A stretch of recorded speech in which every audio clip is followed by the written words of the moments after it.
Friends, അപ്പോൾ എല്ലാവർക്കും good morning. അപ്പോൾ ഇന്നത്തെ നമ്മുടെ ഡെയിലി കളക്ഷൻ അപ്ഡേറ്റ് വീഡിയോയിലോട്ട് എല്ലാവർക്കും സ്വാഗതം. അപ്പം ഇന്ന് മെയ് 12 തിങ്കളാഴ്ചയാണ്. അപ്പോൾ നമ്മൾ ഇന്നലത്തെ ഞായറാഴ്ച ദിവസത്തെ കളക്ഷനാണ് നോക്കുന്നത്. മെയ് 11 തീയതിയിൽ ഇന്നലെ സൺഡേ ആയിരുന്നതുകൊണ്ട് തന്നെ എല്ലാ സിനിമകളും വളരെ മികച്ചതായിട്ടാണ് പെർഫോം ചെയ്തിരിക്കുന്നത്. അതിൽ തന്നെ തുടരുമൊക്കെ വലിയൊരു കളക്ഷൻ, ഏകദേശം 5 കോടിക്കടുത്ത്, അത് മൂന്നാമത്തെ ഞായറാഴ്ച അത്രയും കളക്ഷൻ വന്നിട്ടുണ്ട്. നമ്മുടെ ദിലീപേട്ടൻ്റെ പ്രിൻസ് ആൻഡ് ഫാമിലി ആയാലും നമ്മുടെ പടക്കളം ആയാലും എല്ലാം വലിയ കളക്ഷനാണ് എടുത്തിരിക്കുന്നത്.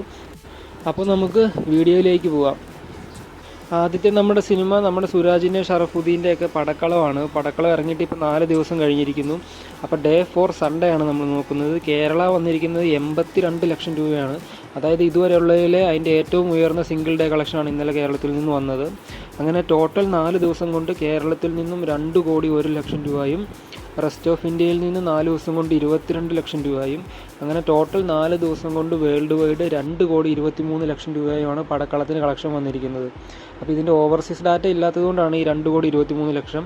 ഓവർസീസും കൂടി ചേർത്ത് വരുമ്പോഴത്തേക്ക് ഏകദേശം 3 കോടിക്ക് മുകളിൽ വരും. അപ്പോൾ ഓവർസീസിൻ്റെ റിലീസ് എങ്ങനെയാണെന്നോ അവിടുത്തെ കളക്ഷൻ എങ്ങനെയാണെന്നോ ഒന്നും നമുക്കിപ്പോൾ റിപ്പോർട്ടുകൾ കിട്ടിയിട്ടില്ല. അപ്പോൾ തൽക്കാലം 2 കോടി 23 ലക്ഷം രൂപയാണ് നമ്മുടെ ഇന്ത്യക്കുള്ളിൽ നിന്നും 4 ദിവസം കൊണ്ട് പടക്കളം കളക്ട് ചെയ്തിരിക്കുന്നത്. അതിനുശേഷം നമ്മുടെ സ്വന്തം ആസിഫ് അലിയുടെ കഴിഞ്ഞ വ്യാഴാഴ്ച റിലീസ് ചെയ്ത സർക്കിട്ട് എന്ന് പറഞ്ഞ സിനിമയാണ്. അപ്പോൾ സർക്കിട്ടും ഇപ്പോൾ ഇറങ്ങിയിട്ട് 4 ദിവസം കഴിഞ്ഞിരിക്കുന്നു. അപ്പോൾ ഡേ 4 സൺഡേയിലെ കളക്ഷൻ നോക്കുവാണെങ്കിൽ കേരള 43 ലക്ഷം. അപ്പോൾ സർക്കിട്ടിൻ്റെയും ഏറ്റവും ഉയർന്ന ഡേ ഇന്നലെ തന്നെയായിരുന്നു, സിംഗിൾ ഡേ 43 ലക്ഷം. പിന്നെ 4 ദിവസം കൊണ്ട് ടോട്ടൽ കേരളത്തിൽ നിന്നും 1 കോടി 34 ലക്ഷം രൂപയാണ് വന്നിരിക്കുന്നത്.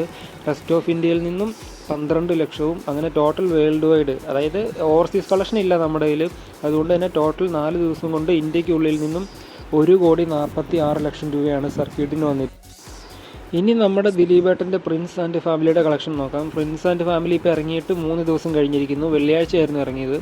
അപ്പം ഡേ 3 സൺഡേ കളക്ഷൻ നോക്കുവാണെങ്കിൽ കേരള 1 കോടി 45 ലക്ഷം രൂപ. അപ്പോൾ ഇതുവരെയുള്ള ഏറ്റവും ഉയർന്ന സിംഗിൾ ഡേ ആയിരുന്നു ഇന്നലെ. ഏകദേശം 1.5 കോടിക്കടുത്താണ് കളക്ഷൻ വന്നിരിക്കുന്നത്. റെസ്റ്റ് ഓഫ് ഇന്ത്യയിൽ നിന്നും മാത്രം 40 ലക്ഷം രൂപ ഇന്നലെ.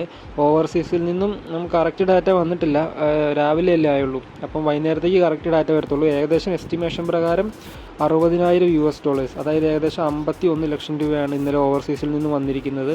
അങ്ങനെ ടോട്ടൽ ഡേ 3യിൽ ഇന്നലെ മാത്രം വേൾഡ് വൈഡ് 2 കോടി 36 ലക്ഷം രൂപയാണ് കളക്ഷൻ വന്നിരിക്കുന്നത്. ഇനി ഇതുവരെയുള്ള 3 ദിവസത്തെ ടോട്ടൽ വേൾഡ് വൈഡ് കളക്ഷൻ നോക്കുവാണെങ്കിൽ കേരള 3 കോടി 49 ലക്ഷം രൂപ, റെസ്റ്റ് ഓഫ് ഇന്ത്യ 93 ലക്ഷം രൂപ, ഓവർസീസ് എറൗണ്ട് $2,62,000, അതായത് ഏകദേശം 2 കോടി 23 ലക്ഷം രൂപ. അങ്ങനെ 3 ദിവസത്തെ ടോട്ടൽ വേൾഡ് വൈഡ് കളക്ഷൻ 6 കോടി 65 ലക്ഷം രൂപയാണ് പ്രിൻസ് ആൻഡ് ഫാമിലിക്ക് വന്നിരിക്കുന്നത്. അത്യാവശ്യം നല്ലൊരു കളക്ഷൻ തന്നെയാണ്. 3 ദിവസത്തെ വീക്കെൻഡ് 6 കോടിക്ക് മുകളിൽ കളക്ഷൻ വരിക എന്ന് പറയുമ്പം അത്യാവശ്യം നല്ല കളക്ഷനാണ്. അപ്പോൾ ഇത് 10 കോടിക്ക് മുകളിൽ ഗ്രോസ് വരുമോ എന്നുള്ള കാര്യം നമുക്ക് കണ്ടത്. ഇനി നമ്മുടെ സ്വന്തം ലാലേട്ടൻ്റെ ഇപ്പോൾ റെക്കോർഡുകളൊക്കെ ബ്രേക്ക് ചെയ്ത് കേരള ഇൻഡസ്ട്രി ആയിട്ടുകൊണ്ട് ഓടിക്കൊണ്ടിരിക്കുന്ന തുടരും സിനിമയുടെ കളക്ഷൻ നോക്കാം. തുടരും സിനിമ ഇപ്പോൾ ഇറങ്ങിയിട്ട് 17 ദിവസം കഴിഞ്ഞിരിക്കുന്നു. അപ്പോൾ ഇന്നലെ ഡേ 17 സൺഡേ, മൂന്നാമത്തെ ഞായറാഴ്ചയായിരുന്നു. അപ്പോൾ മൂന്നാമത്തെ ഞായറാഴ്ച കേരളത്തിൽ നിന്നും വന്നിരിക്കുന്ന കളക്ഷൻ 4 കോടി 82 ലക്ഷം രൂപയാണ്. അപ്പോൾ ഇത് ഒരു ഓൾ ടൈം റെക്കോർഡാണ്. ഒരു സിനിമയ്ക്ക് ഒരു മൂന്നാമത്തെ സൺഡേ കേരളത്തിൽ നിന്നും 4 കോടി 82 ലക്ഷം രൂപയൊന്നും കളക്ഷൻ വന്നിട്ടില്ല. അപ്പോൾ ഇതൊരു വലിയ മാസീവ് കളക്ഷനാണ്. അതിനുശേഷം റെസ്റ്റ് ഓഫ് ഇന്ത്യയിൽ നിന്ന് മാത്രം ഇന്നലെ മലയാളം വേർഷൻ 35 ലക്ഷവും, തമിഴ് വേർഷൻ ഇന്നലെ ഡേ 3 ആയിരുന്നു. ഈ വെള്ളിയാഴ്ചയാണ് തമിഴ് വേർഷൻ ഇറങ്ങിയത്. അപ്പോൾ തമിഴ് വേർഷൻ്റെ ഡേ 3 40 ലക്ഷം രൂപയും, അങ്ങനെ ടോട്ടൽ റെസ്റ്റ് ഓഫ് ഇന്ത്യയിൽ നിന്ന് ഇന്നലെ 75 ലക്ഷം രൂപയും വന്നിട്ടുണ്ട്. അതിനുശേഷം ഓവർസീസ് നോക്കുവാണെങ്കിൽ ഇന്നലത്തെ ഏകദേശം എസ്റ്റിമേറ്റഡ് എറൗണ്ട് $1,20,000 ആണ്. അതായത് ഏകദേശം 1 കോടി 2 ലക്ഷം രൂപ വരും. അങ്ങനെ ടോട്ടൽ ഡേ 17 മാത്രം 17ാമത്തെ ദിവസം മാത്രം ഇന്നലെ വേൾഡ് വൈഡ് 6 കോടി 59 ലക്ഷം രൂപയാണ് കളക്ഷൻ വന്നിരിക്കുന്നത്. അപ്പോൾ ഇനി ഇതുവരെയുള്ള ടോട്ടൽ 17 ദിവസത്തെ വേൾഡ് വൈഡ് കളക്ഷൻ നോക്കുവാണെങ്കിൽ കേരള വന്നിരിക്കുന്നത് 94 കോടി 95 ലക്ഷം രൂപയാണ്. അതായത് അറൗണ്ട് 95 കോടി എന്ന് തന്നെ പറയാം. അപ്പോൾ 95 കോടി ഗ്രോസ് എന്ന് പറയുമ്പോൾ എത്ര വലിയ ഗ്രോസ് ആണെന്ന് നമുക്കറിയാമല്ലോ. വെറും 5 കോടി അകലെ മാത്രമാണ് 100 കോടി എന്ന് പറഞ്ഞ മാജിക്കൽ നമ്പർ. അത് ഉറപ്പായിട്ടും ഒരു 3-4 ദിവസത്തിനുള്ളിൽ തന്നെ ക്രോസ് ചെയ്യും. അപ്പോൾ കേരളത്തിൽ നിന്ന് ആദ്യമായിട്ട് 100 കോടി കിട്ടുന്ന സിനിമയായിട്ട് നമ്മുടെ തുടരും മാറും. അതിനുശേഷം റെസ്റ്റ് ഓഫ് ഇന്ത്യയിലെ 17 ദിവസത്തെ ടോട്ടൽ നോക്കുവാണെങ്കിൽ എല്ലാ വേർഷൻസും തമിഴും തെലുങ്കും എല്ലാം കൂടി ചേർത്തിട്ട് 17 കോടി 82 ലക്ഷം രൂപയാണ് വന്നിരിക്കുന്നത്. ഇനി ഓവർസീസിലെ ടോട്ടൽ 17 ദിവസത്തെ കളക്ഷൻ നോക്കുവാണെങ്കിൽ $10.44 മില്യൺ, അതായത് ഏകദേശം 88,75,00,000 രൂപയാണ് കളക്ഷൻ വന്നിരിക്കുന്നത്. ഇനി ഇതുവരെയുള്ള ടോട്ടൽ 17 ദിവസത്തെ വേൾഡ് വൈഡ് കളക്ഷൻ നോക്കുകയാണെങ്കിൽ 201,52,00,000 രൂപയാണ് കളക്ഷൻ വന്നിരിക്കുന്നത്. അതായത് 200 കോടി എന്ന് പറഞ്ഞാൽ വലിയ സംഖ്യേനെ ഇപ്പോൾ മറികടന്നിരിക്കുന്നു.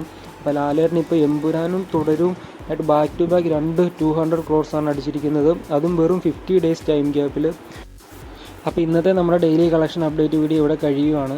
അപ്പം നമുക്ക് ഇതേപോലെ തന്നെയുള്ള വാർത്തകളും നാളെ രാവിലെ ഇതേ സമയത്ത് കാണാം.